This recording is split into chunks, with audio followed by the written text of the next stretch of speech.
Помина 17 години кога последен пат се обратив на една пресконференција во Скопје и повторно имам едно чувство на дежаву, враќајќи се повторно тука, но тогаш бев во едно време на криза, во време кога Македонија сега започнува да си го трасира својот пат во просперитетниот свет.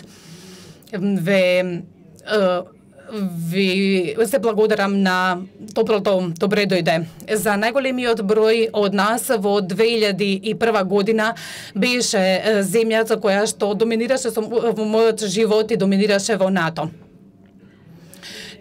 Имаше едно искуство кое што беше скоро до смртта за ова земја, една длабока поделеност и емоции на поделеност и можност за поделба на ова земја на Балканот. Но за среќа тоа не се случи.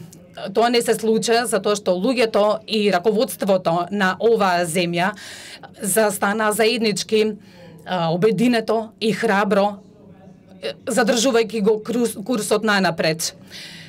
Сето тоа значеше дека Македонија посака да учествува и да партиципира во Европската Унија и во НАТО. Со господинот Хавиер Солана дојдов некаде околу 11 пати, ја посетив Македонија и видовме како договорот се подпишува. Тоа го ја направи Македонија единствена, не само на Балканот, туку и во целиот свет. Земја која што беше на работ на граѓанската војна, одеднаш прерасна во земја која што трупна на европските врати и која што ја разбра потребата за подобра иднина на прагот на Европската Унија. Драго ми е што земјата посака да стане земја членка на Европската Унија и го прифати ова заедничко помирување. Денеска заедно со оваа Охридска група, а тука јас правам, го кршам едно ветување кое се го направи пред себе си во 2001 година. А тоа ги гледате имињата кои што учествуваат во оваа Охридска група. И ние ги ја нарековме Охридска група, ние сме пријатели на оваа земја. Го избравме името Охрид затоа што Охрид е единствено за Македонија.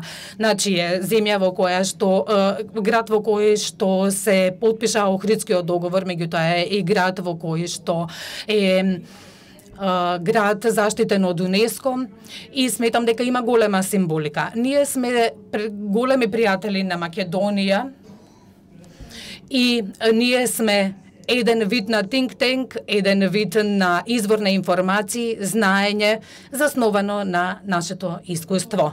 Но ние не сме во бизнисот или во активноста во вмешувањето или во домашните работи, меѓутоа немаме и некоја зацкриена агенда, туку да бидеме само пријатели на луѓето на Македонија.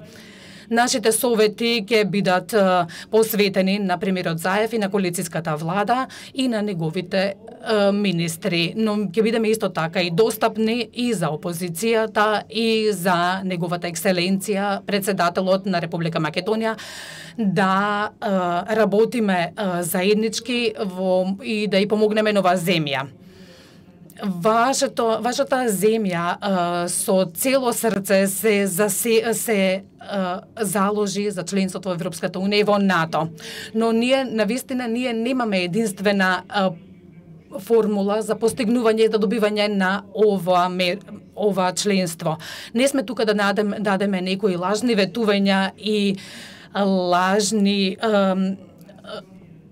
ветувања. Важно е Македонија и македонците да се заложат, да донесат одлуки кои што може нема да бидат лесни, но може би нема да бидат популарни, но ќе бидат важни за сите идни генерации.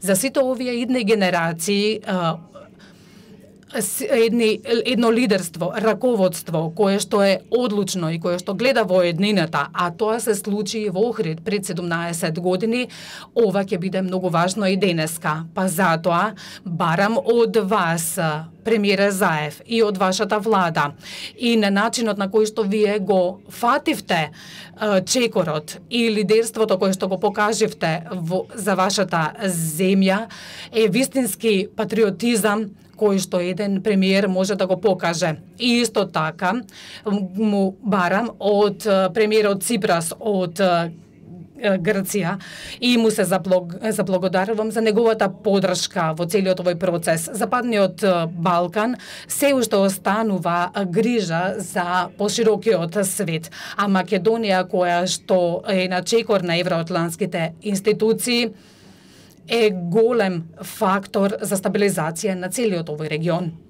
И да завршам со една оптимистичка порака. После години на пловење и талкање, навистина забележувам вистинска надеж за напредок. Ние навистина веќе сме постари дипломати, постари државници, но ние ја нудиме нашата поддршка со понизност. И сето наше акумулирано искуство ви го ставаме на располагање, верувајќи во иднината на оваа земја и во нејзиното место во Европската Унија, кое што ќе биде во полза за сите во оваа земја, но и за целата Европа како целина. Одлично ја познавате ситуацијата, односно конфликтот од 2001 година, па со оглед на тоа ќе може ли да искоментирате одлуката на судот од пред прилика 2 недели, каде беа ослободени обвинетите за убиството на тројцата полицајци на влезото Дарачиново, што на некој начин представува вовед во тој конфликт од 2001 година.